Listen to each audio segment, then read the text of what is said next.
Yan, good morning. Good morning, good morning. Yan, dahil iniwas ako sa Nescafe ngayon, kaya mag-try ako gumawa ng kapeng bigas. Ayan, sa bagay, kahapon inumpisahan ko na ang pag-inom ng kapeng bigas. At salamat naman, medyo okay naman. Kaya ituloy-tuloy ko muna. Kasi talagang iwas muna ako talaga sa kape. Ay, naku.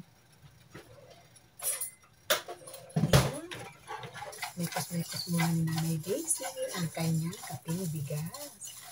Actually, mabango talaga ito. Mabango. Mabango talaga siya, di ba? Mabango talaga siya. Kaya mekos-mekos muna natin.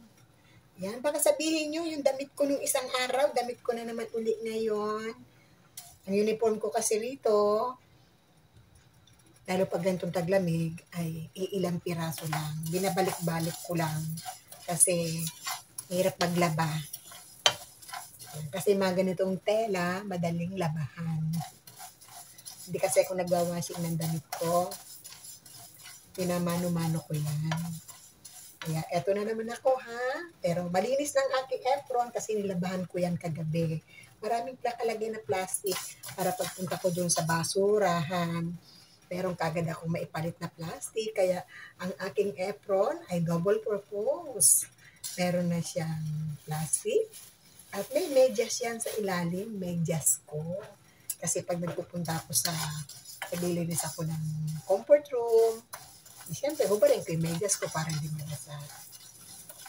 Yan, habang ako ay nagluluto ng aking bigas na kape, ay magkwento lang ako sandali. Yan. Siya nga pala, happy birthday ulit sa ating birthday boy, Mr. RMTV21. Happy birthday po. Yan. Good health always at keep safe always sa inyong mga biyahe. Ingat-ingat ka po palagi. Ayan.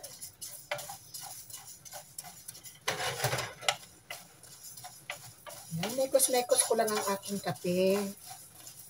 Ayan.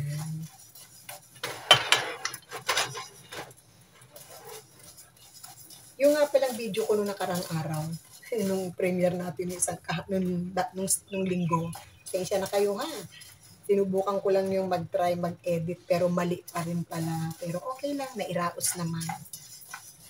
Ayan, kaya mekos-mekos muna tayo sa ating kape.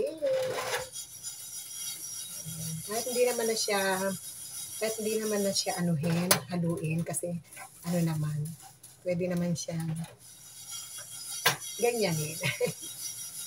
Ayan. Kaya iwas-iwas muna tayo sa Nescafe. Kasi mahirap na. Gusto natin humaba pa ang ating buhay para lalo nating malasap ang sarap ng buhay. Diba?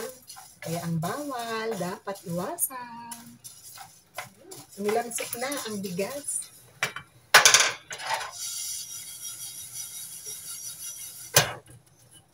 Luluto rin ako dito sa kabila.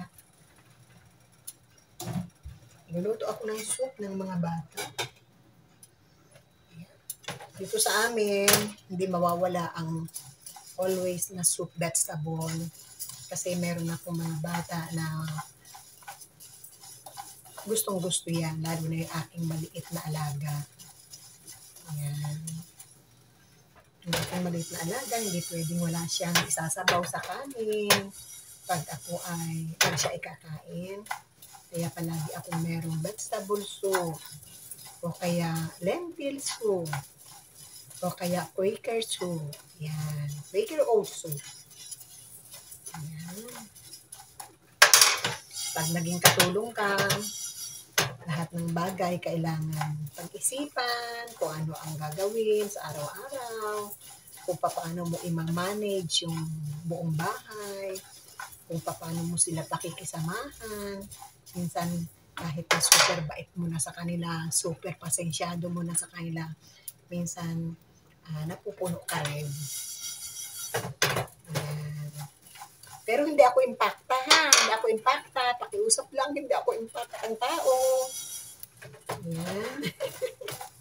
Hindi ako impacta ang tao. Totoo lang, Diyos ko. May takot naman ako sa Diyos.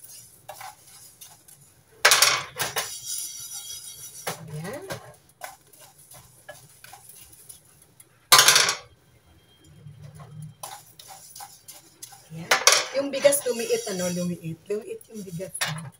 Ayan. Sabi nga ni Bams, para-paraan si nanay, para meron lang siyang pang-premier. Baka madikit ang mukha ko doon, lalo. Ayan, Bams. Ang anak, kasi pag hirap talaga, ano? Ayan. Nakahay naman to, nakahay. Nakahay naman ang aking kalan. Pinay ko na lalo para mas mabilis. Yung aking kasing vegetable soup ay nilalagyan ko ng Quaker Oats.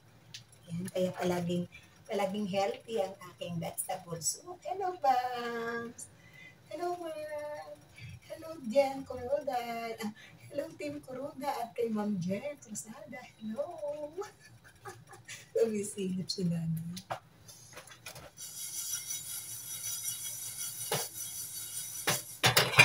Hindi ko siya masyadong paiitimin para hindi maitim ang kapit ko. At salamat kay Melinda sa kanyang pagbigay ng information about rice. Sa bagay, nung malilit kami, talagang iniinom namin yan. Ayan. Pero ngayon, ibalik natin ang ating kapeng bigas.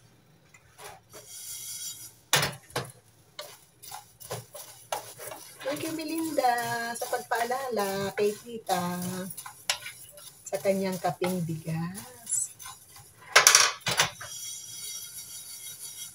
Ayan. Hindi mo ba alam, ang buong bahay amoy kapeng bigas na. Ang gagawin ko na lang dito, i-stack ko na lang siya ng ganito. Tapos pag magkakape na ako, saka ko na lang siya gigiling, saka ko siya i-blender kasama ng tubig pa bago pakuluan para hindi siya magtalsikan. Ayan. Ito na ang ating kapeng bigas at magsasalang ako maya-maya ng kape para meron na akong mainom. Pero pa naman akong natira kagabi. Meron akong kahapon na ginawa na yun ang iinumin ko kayo. Mamaya papakita ko sa inyo. Ayan. I-off na natin para hindi siya masyado mangitin. At thank you po, Master Warm. Ayan. Sa pagpaalala sa aming mga senior. Thank you, Master. Thank you po. Ayan. Salamat po talaga. Ayan. Okay na. Pag na masyadong para hindi masyadong umitim. Kasi mahirap naman pag maitim, mapait. Ayan. Okay na yan. Ito na ang ating kapeng bigas. O, diba? Ayan. Ayan na ang aking kapeng bigas. Thank you po. Thank you po. Thank you. Ayan. Take ko muna, magagawa tayo ng sarili nating kape. Ayan na ang ating finished product na kapeng bigas. Lalagyan ko pa yan ng gatas para mas masarap. Ayan. Salamat, salamat. Thank you for watching sa aking video for today. At mega love shout out sa Team Kuruda, Ma'am Ana, Sir Master Warm, at sa lahat ng admin. Ayan, sa lahat-lahat ng members and admin. At siyempre sa aking best friend. Ayan, hindi naman best na best, kundi best. Jen Cruzada. Ayan. Ayan, si Jen Cruzada kasi tinuring ko na rin niyang isa sa aking mga napakabait na anak.